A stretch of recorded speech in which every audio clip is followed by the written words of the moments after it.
Hello and welcome to another Solana tutorial. Today we're gonna once again talk about optimization and how you can increase the likelihood of your Solana transaction to actually land. Specifically, we're gonna talk about the setLoadedAccountsDataSizeLimit from the ComputeBudgetProgram. Yeah, did you know that the ComputeBudgetProgram has more than 2 instructions? I think everybody by now knows the 2 instructions of the setComputeLimit and setComputePrice. But the ComputeBudgetProgram has a lot of other instructions, one of which is the setLoadedAccountDataSizeLimit. And today I'm just gonna deep dive on this one. We're gonna have a look at what it actually is, how we can call it, why we might even wanna call it, and then test if we can actually see a difference in the wild, which is gonna be the most complicated one because priorities, I mean, it's clear on paper, but then in practice there are so many factors. I hope to get to a point where I can prove that setting this actually makes a difference. So let's get started with setting the account data size limit. So basically, this video is based on this blog post by Anza talking about CU optimization with a setLoaded account data size limit.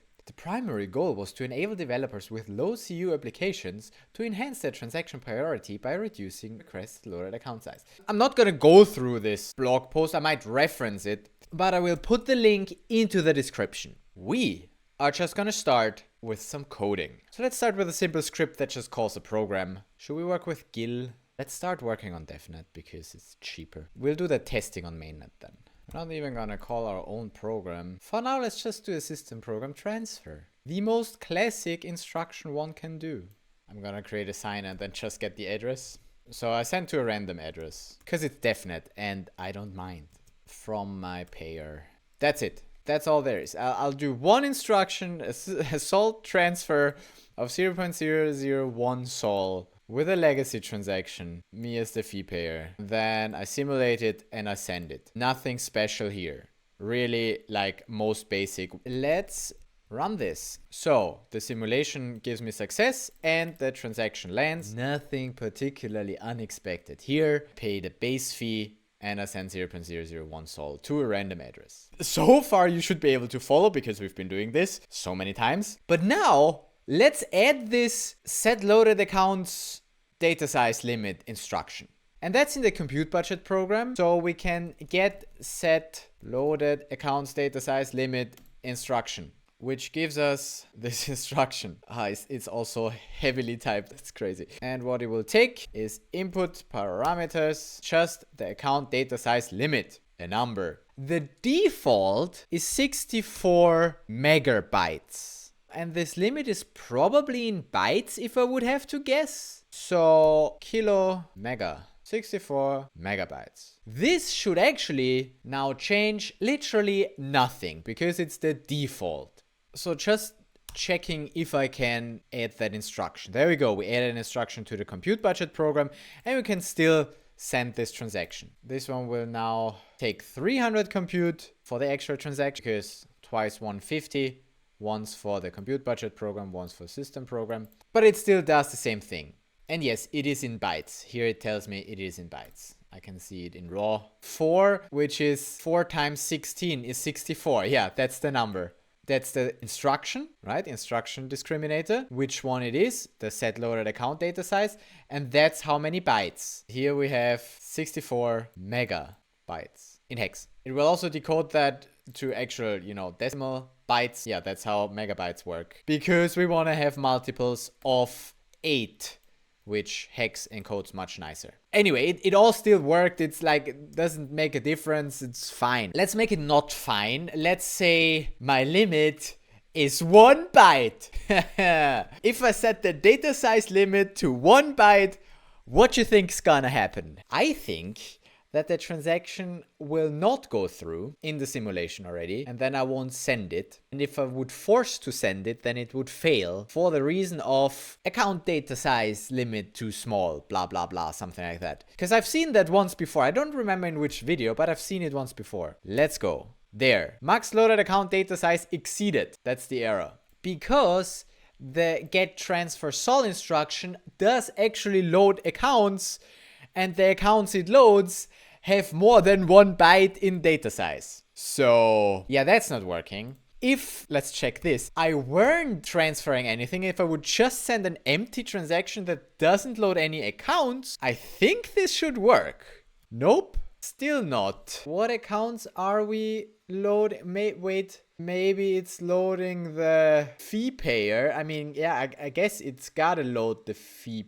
payer. Hold on, because the compute budget program doesn't need accounts except for the program itself. Those it will probably still need to load. Probably also the fee payer. Wait, where is it? This guy. And here, that's already a good reason to analyze this. What's the minimum that I need for an empty transaction? See, I just love playing around with this because that's how you learn, right? What's the minimum? Do I need the compute budget program? How big is that? And it's just the program, not the executable.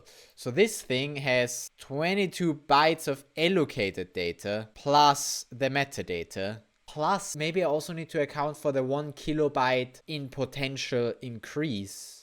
And a simple account like this one that does not have any data allocated to it still has a size. I could calculate that size. What is that size? I could also try and figure it out with the length. Solana rent for 0 is that much. How many bytes would that be? So this many would be if I do it times 2. So how much rent would that be? I make an educated guess of it needs to remember the executable flag, pub key, owner address. So that's like 64, something like 96 roughly. Probably even more. Okay. 128 would be a computer science number. That makes sense. 128 would be this, which is the same as this. Yeah, that makes sense. So 128 for twice, then I pay 128 bytes with this one. Because with another 128, I pay this. Okay, so probably it's 128 bytes for an empty account that the runtime allocates. I would assume based on the rent figures here. Is 128 enough? My guess is no. But it is! It is! 128 bytes is indeed enough to send this transaction and have this account be loaded. I guess it's for this account because this one takes more than 128 bytes. And I set it to 128 bytes. just to double check, would 127 be not enough then? No, 127 would also work.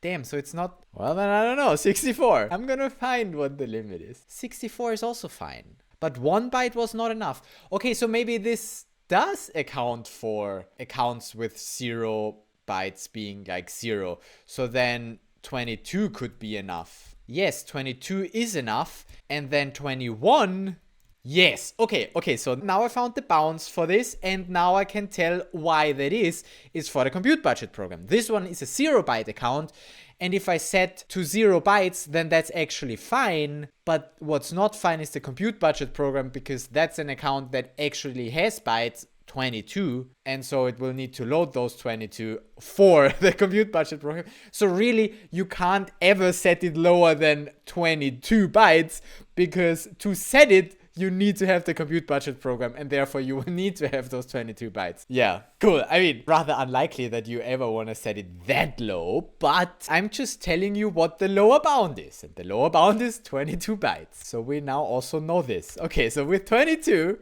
we can send a transaction that goes through where we actually did set the loaded account data size to 22 freaking bytes. Yeah. And really, with that limit, wait, how big is the system program? System program, you have 14 bytes, which means with 22 bytes, we should be able to do this transfer actually. No, dang it.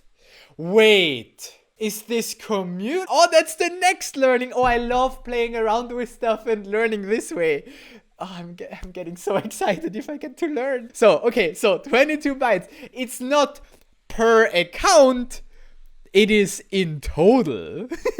So now that we need the system program as well, we gotta go 22 plus 14. And then it will work. Because as soon as we go one lower, it will not work. Yeah! I love this. I love it when I can prove that what I'm saying is correct, because otherwise I'm just talking BS, you know. We want to verify, not just assume. Cool. Okay, so that's good. We know what we're doing. With those 22 plus 14, which happen to be 36 bytes, we can do this transfer. And those two accounts, funnily enough, we get basically for free. So we can note that a 0-byte account actually accounts for 0 bytes in additional data loaded, which is kind of weird, but also, you know, okay, whatever, because the validators will still need to look it up and actually load it. But basically we get it for free if it doesn't have any data, because apparently it's really the data size limit. It's not the account size, it's the account's data size. And that's for all the accounts in the transaction. So if we have several accounts, that they all count towards. It's not a limit for every single account, it's a limit for all the accounts. If you have one very big account and one very small one, then you don't need to artificially pump the limit for the biggest one for all of them. That's actually quite nice. I like it. Yeah, that's cool. Okay, we've seen that it will fail if we have too little of an account data size limit. But why would we even set it so low? I mean, we said we can set it to 64 megabytes. Could I set it to? That's a 4-byte number, right? It's taking 4 bytes here for that number, which means the biggest thing I can do is 0x FF. And there might be a cap actually. Maybe the 64 megabytes is a cap, but I don't know. I would need to look at implementation. This does work. I can at least tell it to set the limit to this many bytes. Will it accept that limit? I'm not sure. Maybe it caps it to 64 megabytes. Wait, what's the max account size? Wasn't there something with 10 megabytes? Should we test this? But then this video is gonna take forever. Well, we tested the lower bound, we're gonna test the upper bound. And no, we're not gonna read source code, we're just gonna test. Okay, fine. Before we go there though, let's get something out of the way first, which is what I assume, but I want to test it. This size is the actual account's data size, right? So it doesn't matter if you actually read from that account or not. As soon as the account has that size, even if you never read from it, you need to put it in, and that counts toward the account size, even if you never decode it or, you know, read from the data. So you can't just say, oh, I don't need the data, set the data to 0. That's not how this works. It's only about the actual accounts, right? So basically what I'm saying is, if I had an account, let's say this random address, I gotta first create it. I'm gonna create account instruction, and this time I will need the actual new account size. Let's do 10 megabytes like this for that account size. Okay, and my assumption is actually that this should work even if I only have 14 bytes as data size limit. Yeah, I'm playing around with this because it's fun. Why 14? For the system program. The other account still has 0, so at the time of loading it, it has 0, and then it gets 10 megabytes. Let's just try. That does not work. Okay, fine. Maybe it does take account size as well. If I add the account size to the 14 mega, then it will work, at least this part. But I have insufficient lamperts. Hold on, how much do I need? I have 1.9 sol. Oh yeah, 10 megabyte account is expensive. I need how much? 72 sol for a 10 megabyte account? I don't have that. Not even on DevNet I'm that rich. How do I get 72 sol? Let's see if that works. I got 20 sol so far. Maybe we get there. Meanwhile, let's actually create a key pair for this guy to not accidentally throw that away. Huge account to not lose it. Oh yeah, score! That's what you call crowdfunding. Okay, good enough. We got some sol. Thanks whoever donated. Highly appreciated for me to create huge accounts. Okay. But now, even on DevNet, I feel like I shouldn't waste that sol. Let's make sure that it's a key pair that I actually have the bytes to, and then run this again. Wait, ow!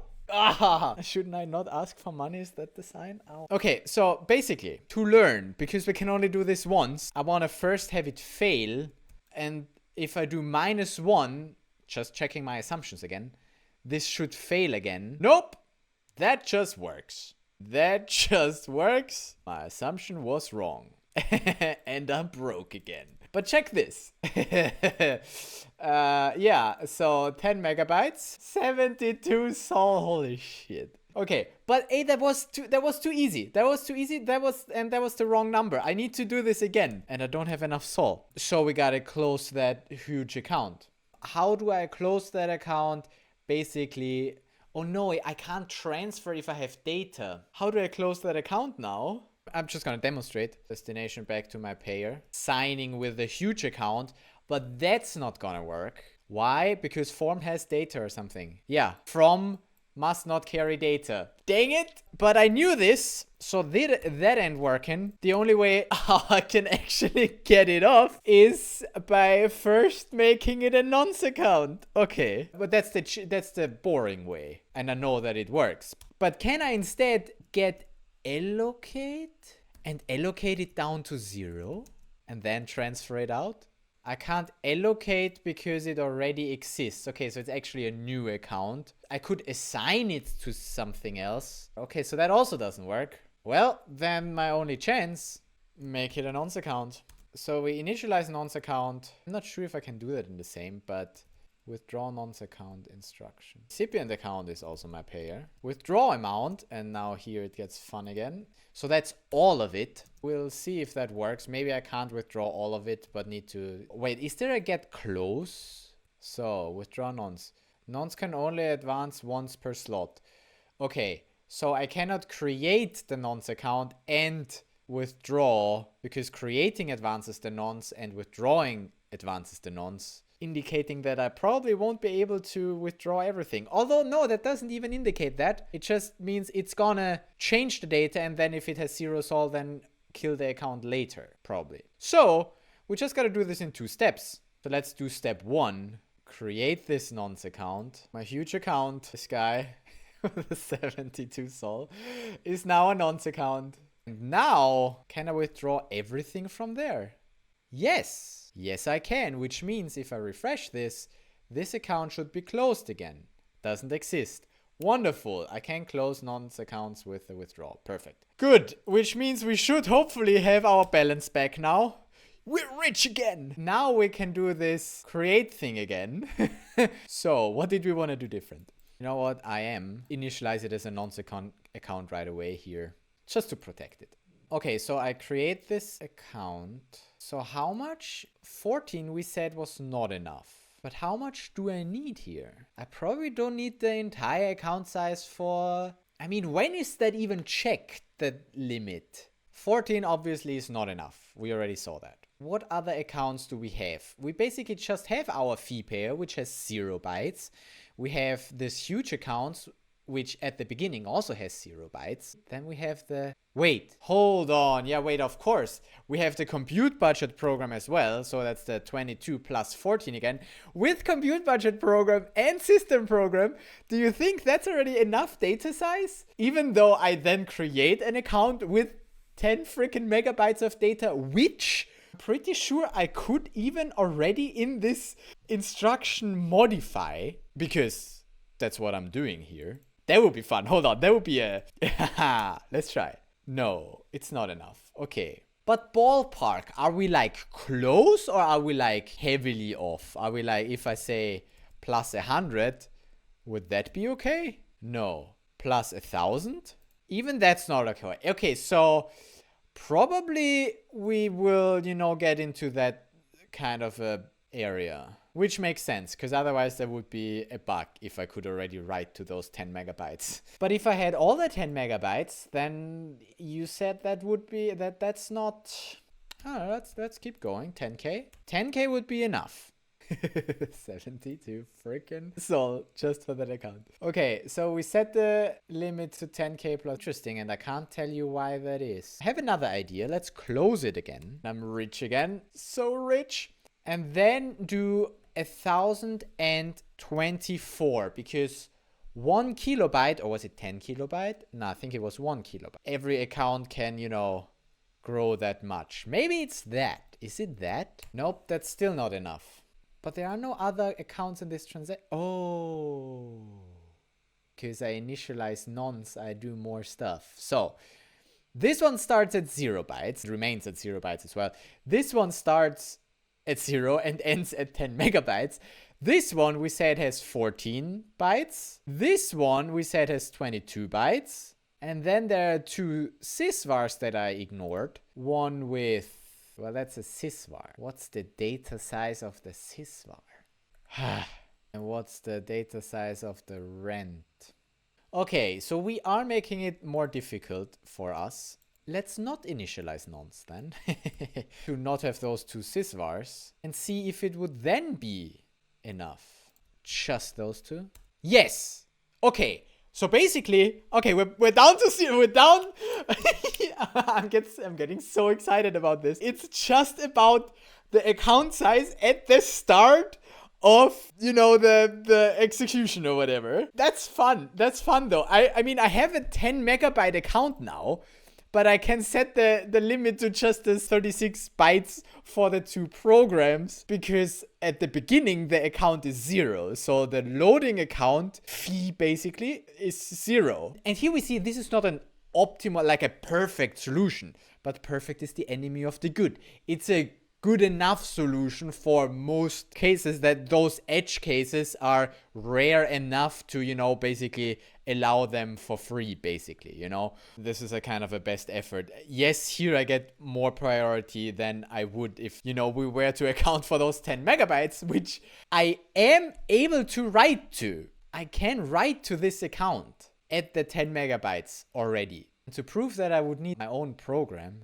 Should we go there? Should we already create our own program? We are devs after all. This video is gonna get so huge. We're gonna do Pinocchio. Program for large stuff.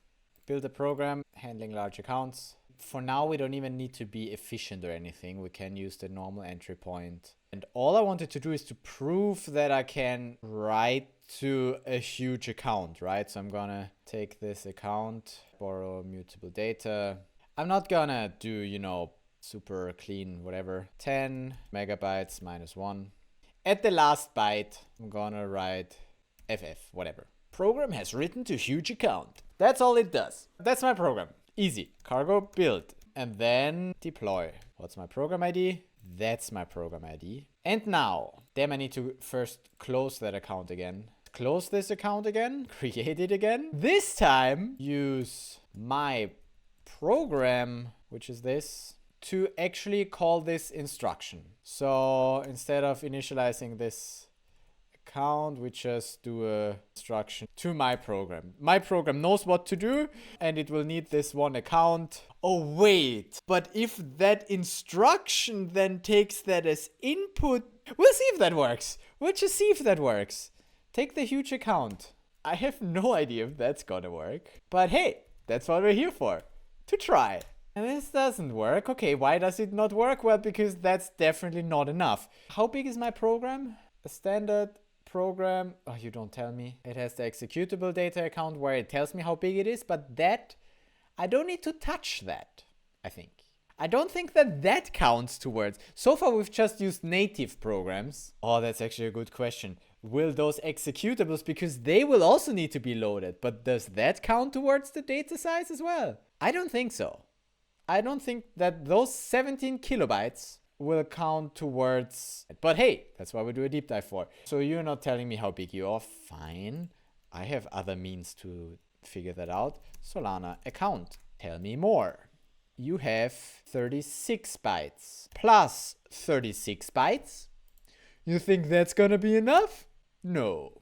No, it's not. Okay. Damn it. Oh, we are here again. We've been here. Now I have two conflicting ideas or assumptions that could be the case. Really, I should just read the source code, but that's more complicated than playing around with it. Or at least it's less fun. I enjoy playing around with it. So either when I create the account and then in a different instruction, I load that account such that I can work with it, then the instruction that actually loads it, that account size actually matters towards this limit. Or I'm still missing something when I'm doing this. But let's try. How much am I off? Am I off by like 10 bytes? Am I off by like 100 bytes? Oh, external account data modified. Yeah, that makes sense because I'm writing to an account that is not mine because I still assign it to the system program. But hey, here that's okay. I'm just 100 bytes off. So I'm probably just forgetting an account somewhere. Because here I don't get this max loaded accounts data size exceeded. Why though? So it's certainly less than the 17 kilobytes or the 1.7 kilobytes, whatever that executable account had. So the executable account certainly doesn't count towards that. That's the one thing we can already say. So we have system program, we have compute budget program, we have my program, and then let's find the exact number. Binary search, 50. Still okay. 25 is not enough anymore. Okay, I'm probably just missing a small account. 32 is not enough. I don't know, freaking 40? 38. Binary search. 38 is enough. 37 as well. 36 is not. What has 37 bytes? Can somebody explain to me why I need another 37 bytes here? Let's just send it and prove that we can write to this huge account, even though this is certainly under 10 megabytes. But we write at a 10 megabyte. To fix this, I need to say, assign it to my program. Now my program will take ownership of that account, and I do have the keys to redeploy my program, so I'm not losing that account. I can still, close it. I can make a close instruction or something. Okay, let's create that large account. There we go. It works. Now, can you explain to me why I need 109 bytes in account data size limit? Let's count. What accounts do I have? This one is 0. This one is now 10 megabytes.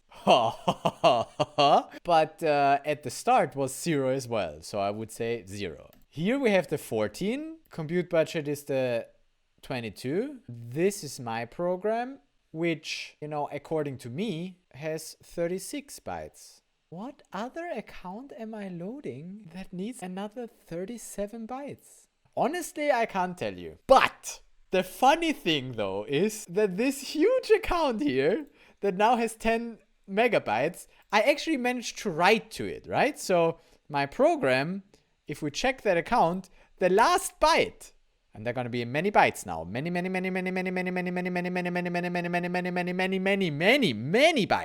Many bytes. Wow, that even takes a long time just to print this. Holy shit, there we go. The last byte of this is FF. So I did write to the very last byte of it. And also this instruction, because I didn't use the lazy entry point, my program decoded that. I mean, it only took 147 compute units. So yeah, it didn't load data from the account. It just decoded that account header. The entry point is still efficient. It didn't load every single byte like Anchor would. If I would give such an account to Anchor, it would literally read all the bytes. But yeah, it didn't. It just wrote to the very end.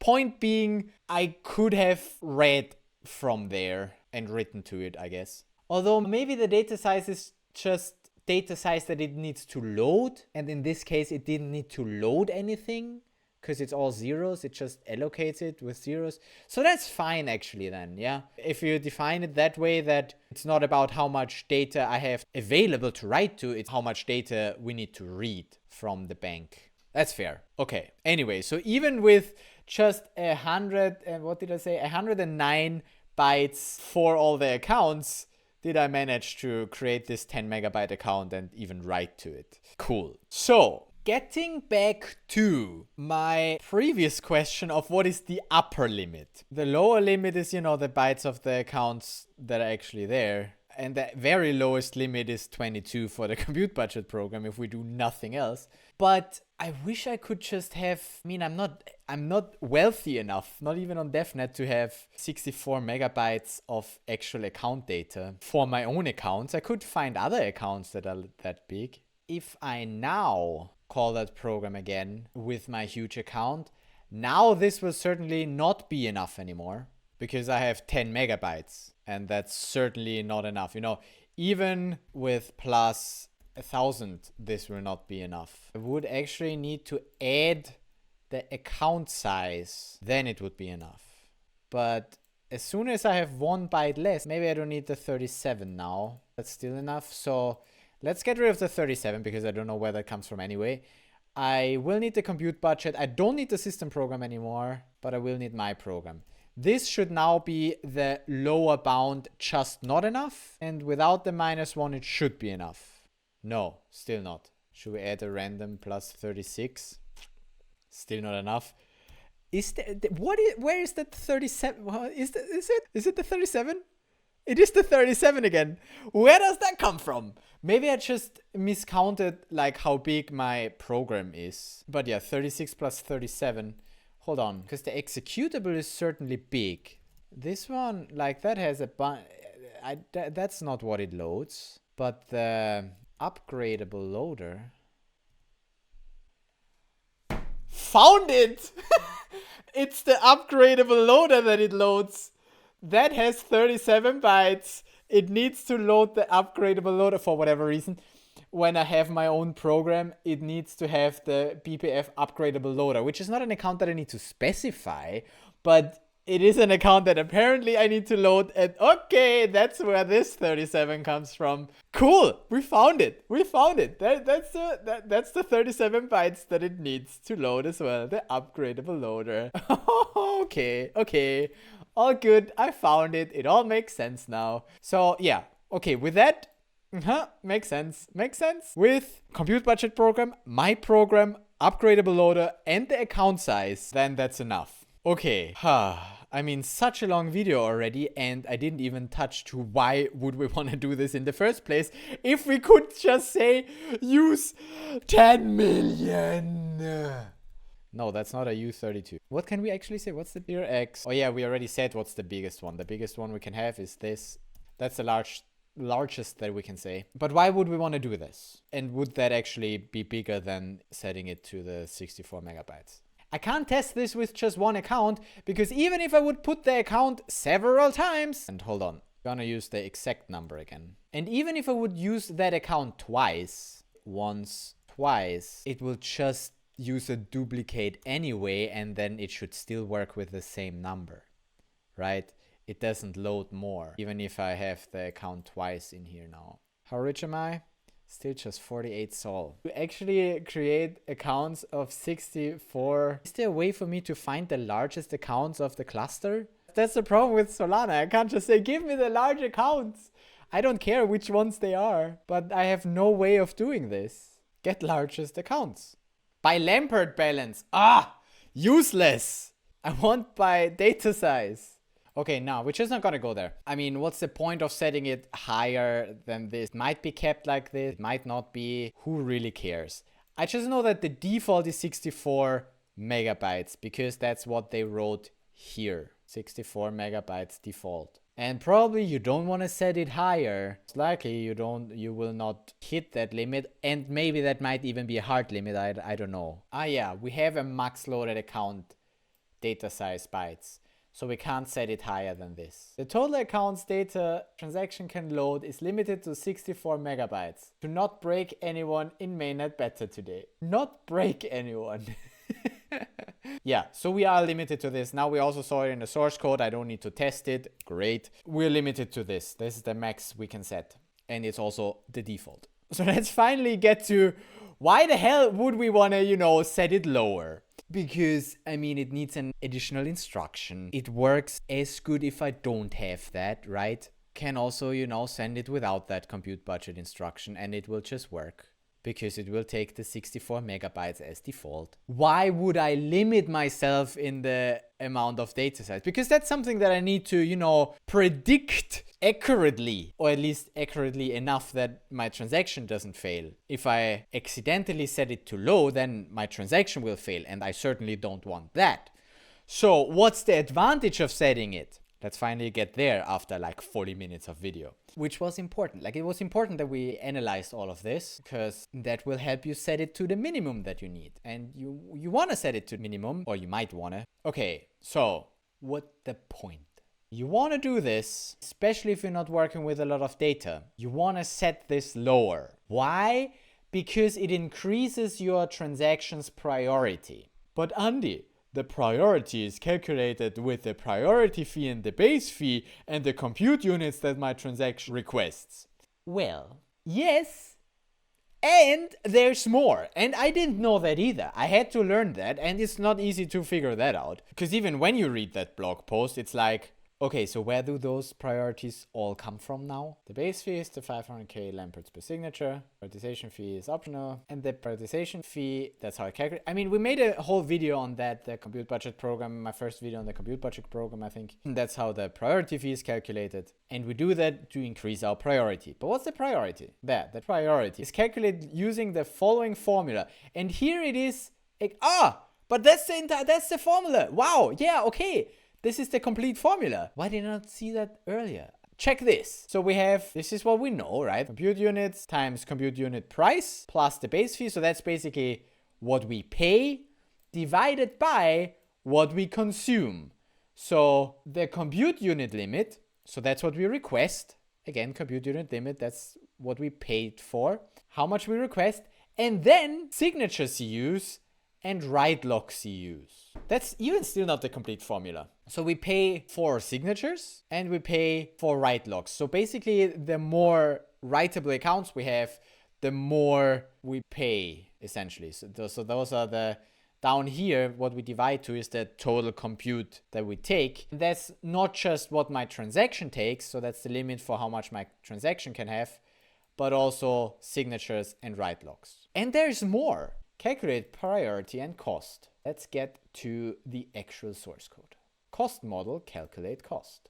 Cost model. So, cost model, calculate cost. If it's a simple vote transaction cost. Otherwise, get transaction cost for transaction program instructions and features. Then we calculate non-vote transaction cost for this transaction, data size cost, loaded accounts data size cost, data bytes cost. So there is a bunch of costs, not just the program execution cost, but also those two. There you go. First look there. Signature cost, get signature cost. Write lock cost is get write lock cost. Let's see. Write lock units. So that's 300 per write lock. So we pay 300 compute units per write lock, so per writable account. That's how this one is calculated. The signature cost, depends on the signature. Depends on the feature set. And it used to be 0, but now it's this. But it's around the 2K per signature, 2.4 I think for the signature, or 4.8 for this one. Allocated account data size, calculate allocated account data size. It's just about allocated accounts. Non-allocated accounts don't count towards that, which we also already saw. But anyway, so we have the signature cost, write lock cost, data bytes cost. Wait, where does that come from? From the get transaction cost, and the get transaction cost. Calculate loaded accounts data size cost. Loaded account bytes, so that's heap of the validator. Yeah. It's getting more complicated here then. What I really wanted to figure out was just the basic formula. Signature, write lock, and compute unit limit. Or signature, write lock, program execution cost. But then there's also data bytes cost and loaded accounts data size cost. All those costs are not in that formula somehow. And if we look back to this article here they have an example where they have 1 signature, 3 write locks, 5 accounts. Then the transaction cost 1 times 720 for the signature. Is that the signature? Probably that's the signature because we have 1 signature. That's the write locks. 3 times 300. Yes, we saw that 300 is the cost for a write lock. Plus 8,000, I think that's what we requested. Plus 16,000. The 16,000, that's the default if we don't have that, I think. So yeah, 16K. But now we just paid 2,500 because 8 divided by 32K. The default is this. 8 by 32K, where does that come from? The fee structure, calculate memory cost. Yeah, and that's where we have the 8 by 32 divided by 32. Default heap cost, which is 8. There we have it. 8 times 32K. That's where that comes from. You just got to read the source code if you really want to figure that out where it all comes from. But really, it's not that important. It's important to understand that we do pay for the memory we allocate. or not we allocate, that the validator needs to allocate for executing our transaction. And the same as with the actual compute units, it's not going to execute a transaction, so simulate it and then see how many compute units it actually took. No, you need to say upfront, hey, this is how much I'm going to use for the validator to quickly be able to sort it and give it a priority before it even simulates it. And the same we need to do with the account data size. We can upfront say, hey, this is the maximum we're going to use. Otherwise, it's going to assign the default and calculate the priority with the default. But if we want more priority, we can set it down. It's the same concept as just, setting a lower limit for compute units. Gives you a higher priority. So basically, this instruction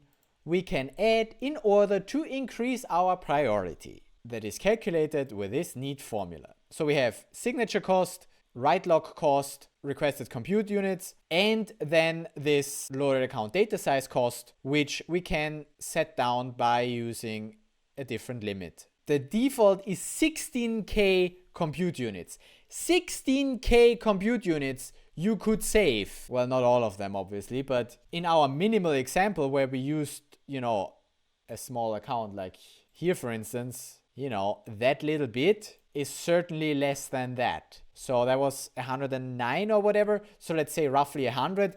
100 times 8 divided by 32K. How many compute units are that? Basically 0. 100 times 8 by 32K. Practically 0. Because 32K probably rounded up to 1. So we'll probably get it to 1 compute unit instead of 16K if we actually do this. But that's all theoretical. The goal is now for me to practically prove that that's the case. How am I gonna do that? Because priorities is always like, I can send the transaction without priority or like without priority fees or no additional priority and it will probably still land. So we're dealing with probabilities here. It depends on the rest of the cluster. Like in an ideal world, we wouldn't even need priority fees because block space would be abundant and every transaction would just land and we wouldn't need to prioritize them. However, in a congested real world, we might want to use this to get more priority versus other transactions that maybe need that storage so they can't set the lower limit. So I hope it's somewhat clear why we want to do this. I just now gotta somehow prove that it's actually better to set those lower limits. How am I gonna do that? On DevNet, even without priority fees and even without setting that, the transaction will still land. So it's somewhat difficult to properly, test this. Let's go to mainnet. We are going to go back to the minimum. This is the minimal thing that we can do. However, let's start with the opposite while still doing basically nothing. How can we decrease our priority to the max? Get set 1.4 million, I think, was the maximum that we can request in terms of compute units. So we're gonna request the maximal compute units that we can get, and we're not gonna pay for it. We're not gonna add a priority fee, just gonna pay the base fee. So let's see, can I send it? I can simulate it. This is looking good. At least it does take a while. And potentially, we might not be able to send it. Good. Oh no, it did land a few seconds ago. Good time to receive some money. But yeah, it did land. You can't confirm it for whatever reason. This transaction landed. Oh, that's annoying. I want it to not land. I requested the max I can and I just used that little. Currently, mainnet is not busy enough. Which is good, but bad for my testing. Like, this is really difficult to prove that I actually increase priority with this. But yeah, if I do that, it will increase my priority. There you go. This guy landed. No problem. We set it to 22 bytes. We're gonna end it here. We're gonna call it. That's what we do. So, I'm not done, but I'm done for this video. Because it's been a while. I let you digest what you learned so far. Basically, that the setLoadedAccountsDataSizeLimit is a thing and that it increases the priority if you set a lower limit, so your transaction is more likely to land. However, we did not prove that yet, and I will put that as my next video here, right here. You can see it here. I'm gonna make it, and then it's right there. You can watch it right here.